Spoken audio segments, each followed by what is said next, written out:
Well, hello everyone.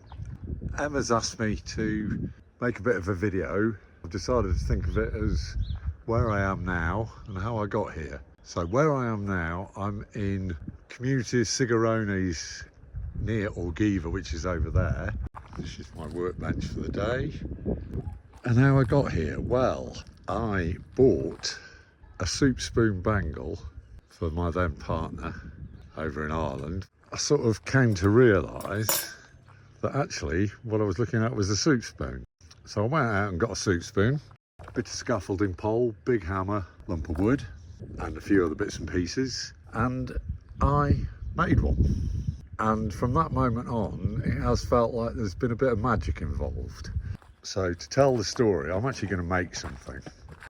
I'll say hello, I think I'm about here. Hi. So what I do now is have a ridiculously large selection of cutlery, and I sit at my bench and have a think about what I'm going to make. I think this would make a very nice magnet clasp bracelet. When I started out, I was just making very simple rings and bangles, and I never actually thought I'd ever be able to work with a fork, but practice makes perfect. And gradually over the years, things have progressed. Then I found myself in a van in Ireland with not a lot else to do but pursue what I was doing.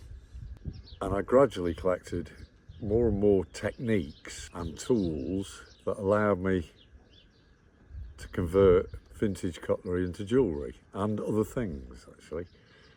And while I was doing that, I was chatting to someone who said, oh, I could get you a market stall at the Green Door Market in Dublin. And I said, yeah, okay, I'll see what I can do. And I went with a table not much bigger than this workbench, and remarkably sold some. I also got invited to Greystones Market, a bit down the coast from Dublin, the very next day, the Sunday after the Saturday, and absolutely loved it.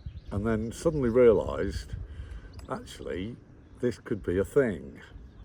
When you're in a van, doing a market means you get parking as part of the deal, really, and gets you to places that you'd never ever go before. Then I went back to the UK and did markets in Oswestry and Wales, all the while having the sort of vision that I could do this, the same thing as I was doing at the markets, but at festivals. And I had quite a clear vision of having a stall at Equinox Festival, one of my absolute favourites, and that felt doable. I then met one of the organisers of the Green Gathering, who offered me a stall as well. So came back to the UK and then carried on the market thing, really. And then COVID happened.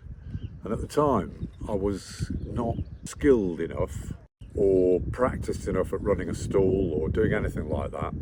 And COVID came at exactly the right time for me, really, because it gave me time and space and nothing else really to do apart from get better at what I was doing.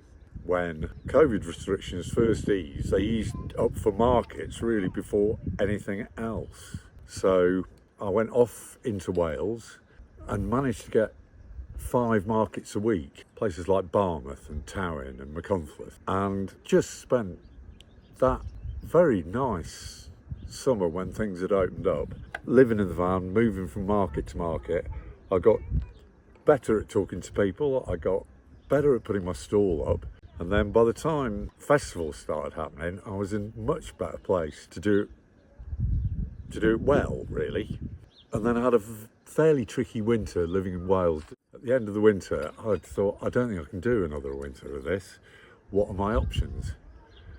So I thought, right, after the Green Gathering, and I'd met a couple of people who encouraged me to do this, I decided to set off and see where I ended up.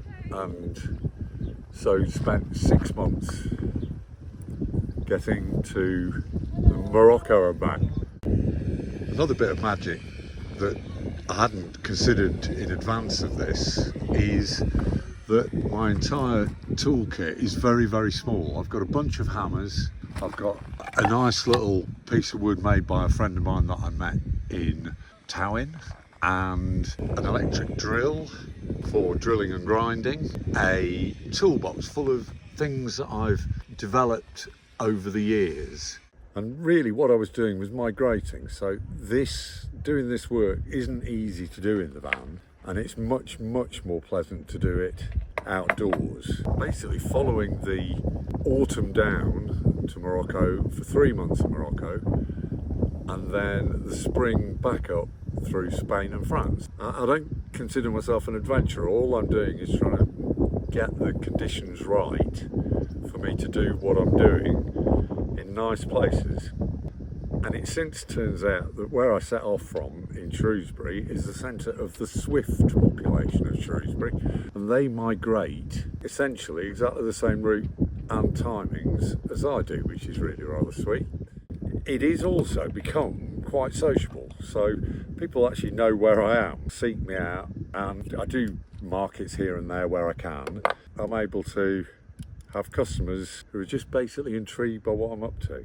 A beautiful way of life, meeting really, really nice people, and that's what gives me pleasure and hope, is that almost everybody I meet are decent, friendly, helpful human beings. One of the bits of the magic is that when I come to talk to somebody about the piece that they're looking at, because I've spent this time looking at it for so long,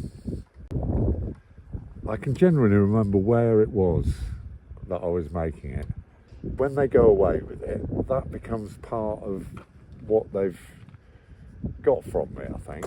A little bit of a tale, but part of the journey. And my daughter said to me, he said, there's a lot of people going to remember you after you're gone because of the things that you've made along the way. And that's all quite magical too. And so here's another piece that's reached the end of its making journey, waiting now for a customer to take it onward. I feel very fortunate to have found a magical thread to follow that's taken me to really great places and met some really great people. On my way back to the festival season now, really hope that I'll see some of you there.